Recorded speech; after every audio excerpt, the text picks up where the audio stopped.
حالات کا مقابلہ حالات سے تھا کہ وہ حالات بجائے ختم ہونے کے اور بڑھتے چلے جا رہے تھے، اور جب حالات کا مقابلہ کہ اعمال سے توبہ استغفار سے کیا تو پھر اللہ تعالیٰ نے حالات کو پلٹ دیا۔ ایسے ہی میرے محترم بزرگ دوستو، آج جو چاروں طرف سے حالات ہیں ان کا واحد علاج یہ ہے کہ ہر آدمی اللہ کی طرف توبہ استغفار کرنے والا بنے، کہ اپنے طرف سے بھی توبہ استغفار کرے، اور کیونکہ ہر امتی پوری امت کا ذمہ دار ہے، اس لیے پوری امت کی طرف سے ہم توبہ استغفار کریں کہ اللہ جس عالی مقصد کے لیے تو نے اس امت کو وجود بخشا تھا، اس عالی مقصد سے امت نے منہ موڑا ہے، کہ اللہ ہم تجھ سے اپنے لیے بھی اور پوری امت کی طرف سے معافی مانگتے ہیں۔ اور توبہ کا دروازہ یہ ہر ایک کے لیے کھلا ہوا ہے اور اس کی موت تک کے لیے کھلا ہوا ہے۔ اس وقت جتنی امت پریشان ہے اور اس وقت جتنے حالات دنیا میں موجود ہیں کہ اس سے پہلے بھی اتنے حالات کبھی نہیں ہوئے، حالانکہ اس وقت اسباب بھی کم تھے اور اس وقت اسباب بھی زیادہ ہیں، لیکن اس وقت جتنے حالات اس وقت ہیں کہ اس سے پہلے بھی کبھی نہیں ہوئے، اس لیے کہ حالات کا تعلق دنیا کی کسی چیز سے نہیں ہے، بلکہ حالات کا تعلق کہ وہ انسان کے اعمال سے ہے، حالات کا تعلق وہ اللہ کے فیصلوں سے ہے، اور اللہ کے فیصلوں کا تعلق وہ انسان کے اعمال سے ہے، کہ جیسے اعمال اوپر جائیں گے ویسے اللہ کے فیصلے نیچے آئیں گے۔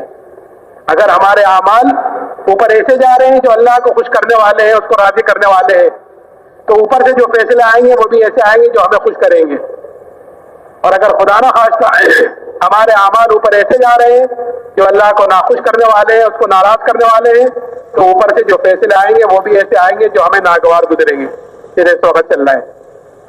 تو حالات کا تعلق دنیا سے کی کسی چیز سے نہیں ہے، بلکہ حالات کا تعلق وہ انسان کے اعمال سے ہے، اور وہ حالات بدلتے ہیں کہ جب آدمی سچے دل سے توبہ استغفار کرتا ہے، اللہ کی طرف رجوع کرتا ہے۔ ایک مرتبہ حضرت عمر رضی اللہ تعالیٰ عنہ کے زمانے میں قحط سالی پڑی، قحط ہوا، اور ایسا قحط پڑا کہ جانور تک ہلاک ہونے شروع ہو گئے۔ قحط سالی کے سے کھانے پینے کو نہیں تھا۔ ایک صحابی نے بکری ذبح کی تو اس بکری کے اندر سے نہ خون نکلا نہ گوشت نکلا، خالی ہڈیاں نکلی۔ وہ صحابی روتے ہوئے سو گئے تو خواب میں زیارت کی جناب رسول اللہ صلی اللہ علیہ وسلم کی۔ آپ نے فرمایا کہ عمر سے میرا سلام کہنا اور یہ کہنا کہ تو بڑا عقل مند تھا، تجھے کیا ہوا؟ ایمان کی طرح عطا فرمائی تھی۔ وہ صحابی اٹھے، اٹھ کر حضرت عمر کی خدمت میں گئے اور جا کر اپنے پورے خواب کا تذکرہ کیا۔ حضرت عمر نے فوراً مشورے والوں کو جمع کیا اور مشورے میں بات رکھی کہ ایک ساتھی نے ایسا خواب دیکھا ہے۔ تو مشورے میں بات آئی کہ امیر المومنین، جہاں سے بارشیں رکی ہے، جہاں سے قحط سالی آئی ہے، ہم اسی کی طرف رجوع کیوں نہیں کرتے؟ آپ غلے منگا رہے ہیں شام سے، مصر سے، اور قحط سالی تو اللہ کی طرف سے آئی ہے، تو ہم اسی کی طرف رجوع کیوں نہیں کرتے کہ ہاں یہ چوک ہو رہی ہے۔ اسی وقت مدینے سے باہر گئے اور ابھی توبہ استغفار ہی کر رہے تھے کہ اسی وقت بارش شروع ہو گئی، کہ جب تک حالات کا مقابلہ حالات سے تھا کہ وہ حالات بجائے ختم ہونے کے اور بڑھتے چلے جا رہے تھے، اور جب حالات کا مقابلہ کہ اعمال سے توبہ استغفار سے کیا تو پھر اللہ تعالیٰ نے حالات کو پلٹ دیا۔ ایسے ہی میرے محترم بزرگ دوستو، آج جو چاروں طرف سے حالات ہیں ان کا واحد علاج یہ ہے کہ ہر آدمی اللہ کی طرف توبہ استغفار کرنے والا بنے، کہ اپنے طرف سے بھی توبہ استغفار کرے، اور کیونکہ ہر امتی پوری امت کا ذمہ دار ہے، اس لیے پوری امت کی طرف سے ہم توبہ استغفار کریں کہ اللہ جس عالی مقصد کے لیے تو نے اس امت کو وجود بخشا تھا، اس عالی مقصد سے امت نے منہ موڑا ہے، کہ اللہ ہم تجھ سے اپنے لیے بھی اور پوری امت کی طرف سے معافی مانگتے ہیں۔ اور توبہ کا دروازہ یہ ہر ایک کے لیے کھلا ہوا ہے اور اس کی موت تک کے لیے کھلا ہوا ہے۔ شیطان جو ہے وہ توبہ کو ٹلواتا ہے، دو کام کرتا ہے، پہلے توبہ کو ٹلواتا ہے اور پھر آخر میں جا کر وہ کہ وہ مایوس کر دیتا ہے، اللہ کی ذات سے مایوس کر دیتا ہے۔ اس لیے توبہ کا دروازہ ہر ایک کے لیے کھلا ہوا ہے۔ تو میں کر رہا تھا کہ حالات دے کر اللہ تعالیٰ آزماتا ہے کہ دیکھو یہ اپنے ایمان میں کتنا مضبوط ہے، اپنے ایمان میں کتنا مضبوط ہے۔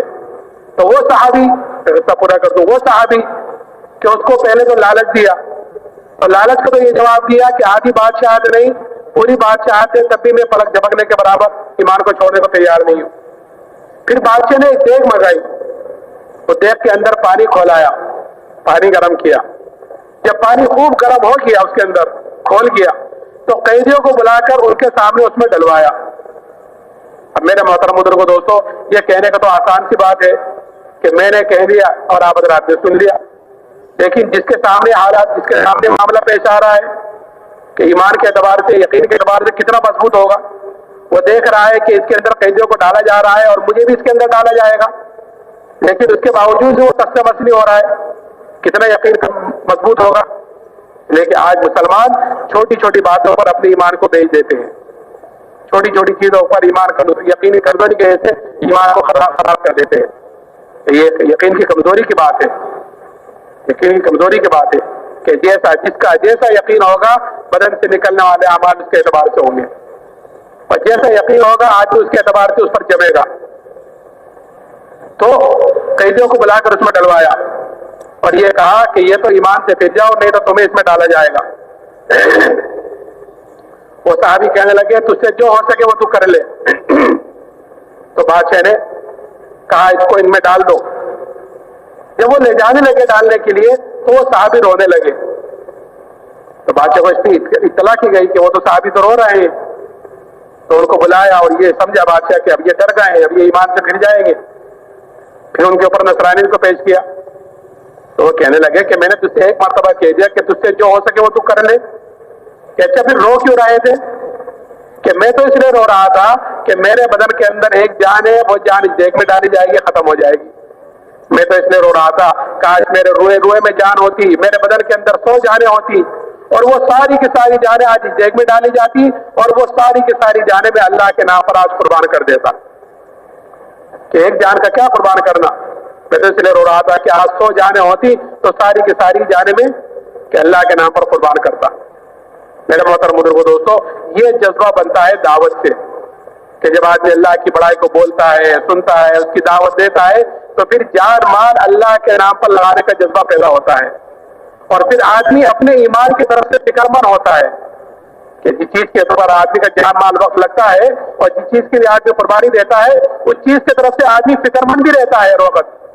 یہ صحابہ کرام رضی اللہ عنہم اجمعین کہ اپنے ایمان کی طرف سے ہر وقت فکر مند رہتے تھے، فکر مند رہتے تھے، کیونکہ محنت کر کر اپنے ایمان کو بنایا تھا، اور چھوٹی چھوٹی باتوں پر اپنے منافق ہونے کا ڈر پیدا ہو جاتا تھا، چھوٹی چھوٹی چیزوں پر کہ میری نبی کی مجلس میں کیفیت کچھ اور ہوتی ہے اور اندر آ کر کیفیت بدل جاتی ہے۔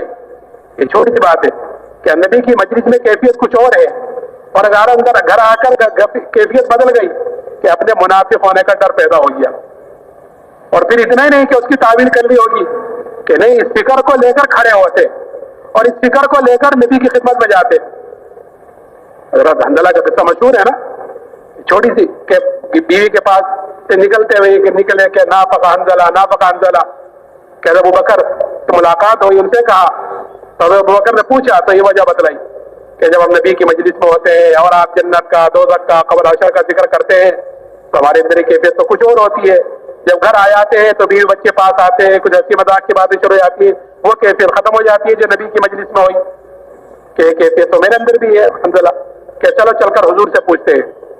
تو اتنی سی بات پر اپنے منافق ہونے کا ڈر پیدا ہوا۔ اس لیے میرے محترم بزرگوں دوستو، ہمیں بھی سب سے پہلے اپنے ایمان کی طرف سے فکر مند ہونا ہے کہ ایمان کی طرف سے فکر مند ہوں گے، ایمان بنے گا، جب یقین بنے گا تو پھر بدن سے نکلنے والے اعمال ہمارے صحیح ہوں گے۔ آج بدن سے نکلنے والے اعمالوں کا جو جنازہ نکلا ہوا ہے وہ اسی لیے کہ اندر کی یقینی کمزوری کی وجہ سے۔ صحابہ کرام رضی اللہ عنہم اجمعین اپنے ایمان کی طرف سے بھی فکر مند رہتے تھے اور اپنے عملوں کی طرف سے بھی فکر مند رہتے تھے۔ اس لیے کامیابی کے لیے یہ دو چیزیں ضامن ہیں، دو چیزیں ضروری ہیں کہ ایمان اور اعمال صالحہ، کہ ایمان کے بغیر تو کوئی عمل قابل قبول ہے ہی نہیں، ایمان ہے لیکن اعمال صالحہ نہیں ہے تو کل قیامت کی بھی اس کی سزا بھگتنی پڑے گی، اور اگر اللہ معاف کر دے تو پھر تو غفور الرحیم ہے، اس کو کون پوچھنے والا ہے۔ تو اس لیے صحابہ ایمان کے ساتھ ساتھ اپنے عملوں کی طرف سے بھی فکر مند رہتے تھے، اور جس طرح ایمان کے لیے قربانی دی ہے ایسے ہی صحابہ نے اپنے عملوں کے لیے بھی قربانیاں دی ہیں۔ عملوں کے لیے قربانی کا مطلب یعنی جس چیز کی وجہ سے عمل میں خرابی پیدا ہوئی ہے، جس چیز کی وجہ سے عمل میں خرابی پیدا ہوئی ہے، صحابہ اس کو اپنے پاس بھی دے دیتے تھے کہ چیز کی وجہ سے عمل خراب ہوا ہے۔ کعب بن مالک رضی اللہ تعالیٰ عنہ کا قصہ مشہور ہے کہ اللہ کے راستے میں جانے سے پیچھے رہ گئے. تو جب توبہ قبول ہوئی تو جس چیز کی وجہ سے پیچھے رہ گئے تھے کہ اس چیز کو اپنے پاس لینے دیے. یا رسول اللہ ان چیزوں کی وجہ سے پیچھے رہا ہوں, اب یہ چیز میرے پاس بھی رہ دی. ایک صحابی حضرت ابو طلحہ رضی اللہ تعالیٰ عنہ اپنے باغ میں نماز پڑھ رہے تھے. گنجان باغ تھا بھرا ہوا, اس میں نماز پڑھ رہے تھے.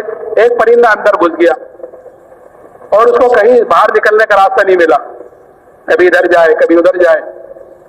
یہ صحابی نماز پڑھ رہے تھے. نماز پڑھتے پڑھتے اچانک اس پرندے پر نگاہ پڑ گئی. جب نگاہ پڑی تو اس کے ساتھ نگاہ گھومنے لگی کہ جدھر کو پرندہ جاوے نگاہ بھی ادھر کو چلی جائے. تھوڑی دیر میں خیال آیا کہ میں تو نماز پڑھ رہا تھا. جب یہ خیال آیا کہ نماز پڑھ رہا تھا تو یہ بھول گیا کہ کتنی رکعتیں ہوئی, 2 ہوئی کہ 3 ہوئی. سلام پھیر کر فوراً جناب رسول اللہ صلی اللہ علیہ وسلم خدمت میں حاضر ہوئے اور جا کر عرض کیا, رسول اللہ یہ پورا کا پورا باغ اللہ کے نام پر صدقہ ہے. کیوں؟ کیونکہ یہ باغ ذریعہ بنا ہے میرے عمل کی خرابی کا. نہ یہ باغ ہوتا, نہ میں اس میں نماز پڑھتا, نہ پرندہ اس میں آتا, نہ میرا دھیان ادھر جاتا, اور نہ میری نماز جیسے عام عبادت خراب ہوتی. تو یہ ذریعہ بنا ہے اس لیے کہ یہ چیز میرے پاس بھی رہی. اور آج ہمارا کیا حال ہے کہ مسلمان سب سے زیادہ غفلت میں پڑا ہوا ہے نماز کی طرف سے, نماز ضائع کر دیتا ہے. اور حدیث میں آتا ہے کہ اسلام میں اس کا کوئی حصہ نہیں ہے جو مسلمان نماز نہ پڑھے. اسلام میں اس کا کوئی حصہ نہیں. حضرت عمر رضی اللہ تعالیٰ عنہ کے جب خنجر مارا گیا اور آپ کے اوپر گہرا زخم آیا اور اس زخم کی وجہ سے آپ پر بے ہوشی طاری رہی اور آپ کو ہوش میں لانے کی ساری کوششیں کی جا چکی, آپ ہوش میں نہیں آئے, تو ایک ساتھی نے کہا امیر المومنین کو نماز کے ذریعے سے ہوش میں لاؤ. تو کان نے کہا امیر المومنین الصلاۃ. اس وقت آپ نے آنکھ کھولی اور جملہ فرمایا کہ ہاں نماز کے اسلام میں کوئی حصہ نہیں اس مسلمان کا جو مسلمان نماز نہ پڑھے. اور نماز کیوں ضائع ہے کہ یقین کی کمزوری کی وجہ سے. اس لیے میرا محترم بزرگوں دوستو, ہمیں دعوت کے ذریعے سے بنیادی طور پر اپنے اندر کے یقین کو بدلنا ہے اور ذکر کے ذریعے سے اپنے اندر کی غفلت کو ختم کرنا ہے. آج اندر کی غفلتیں بھی ہیں. ایک ایسی غفلت ہے کہ ایک آدمی اللہ کے سامنے اللہ کے گھر میں کھڑا ہوتا ہے اور غافل ہے, یعنی نماز پڑھ رہا ہے لیکن کوئی دکان میں, کوئی مکان میں, کوئی کھیت میں, کوئی کاروبار میں, ذہن کے اعتبار سے پھر رہا ہے. کیوں؟ اس لیے کہ غیر اللہ کو بولتے ہیں, غیر اللہ کو سنتے ہیں, غیر اللہ کو سوچتے ہیں, اس لیے اللہ کے سامنے کھڑے ہو کر بھی غیر اللہ کا دھیان آتا ہے. اس لیے ہمارے بڑے 3 تسبیح صبح کو, 3 تسبیح شام کو بتلا کر گئے. ایک تسبیح تیسرے کلمے کی, ایک درود شریف کی, ایک استغفار کی. یہ 3 تسبیح صبح کو, 3 تسبیح شام کو دھیان سے جی لگا کر قبلے کی طرف منہ کر کر باوضو ہو کر. اس لیے کہ اللہ کا ذکر اگر ہم غفلت سے بھی لیں گے تو بھی نفع سے تو خالی ہے ہی نہیں, ثواب تو اس پر مل ہی جائے گا, لیکن غفلت اپنی جگہ باقی رہے گی. اور اصل ہے غفلت کا ختم کرنا. اس لیے جتنا دھیان سے جی لگا کر اللہ کا ذکر کریں گے اتنا ہی اللہ کا دھیان آئے گا, اور جتنا اللہ کا دھیان آئے گا ہر عمل کے اندر ہمیں مزہ آئے گا. کہ جب آدمی کو یہ چیز, اور ہر عمل اچھے سے اچھا بنے گا.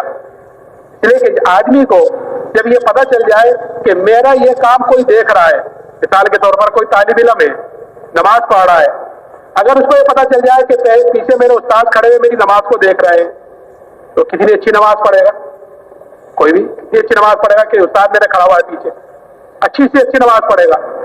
ایسے ہی ہمارے ہر عمل میں جب ہمیں یہ دھیان رہے گا کہ میرا یہ عمل میرا اللہ دیکھ رہا ہے اور اس عمل پر مجھے اللہ کی طرف سے ثواب, اجر و ثواب ملے گا, تو وہ عمل آدمی کتنے اچھے سے اچھا کرے گا. لیکن یہ جب کرے گا جب اللہ کا دھیان ہوگا. اس لیے میرا محترم بزرگوں دوستو, اللہ کا ذکر کرنا ہے اللہ کے دھیان کے ساتھ, تاکہ ہمارے دل کی غفلتیں ختم ہوں اور دعوت کے ذریعے سے اپنے اندر کے یقین کو بنانا ہے.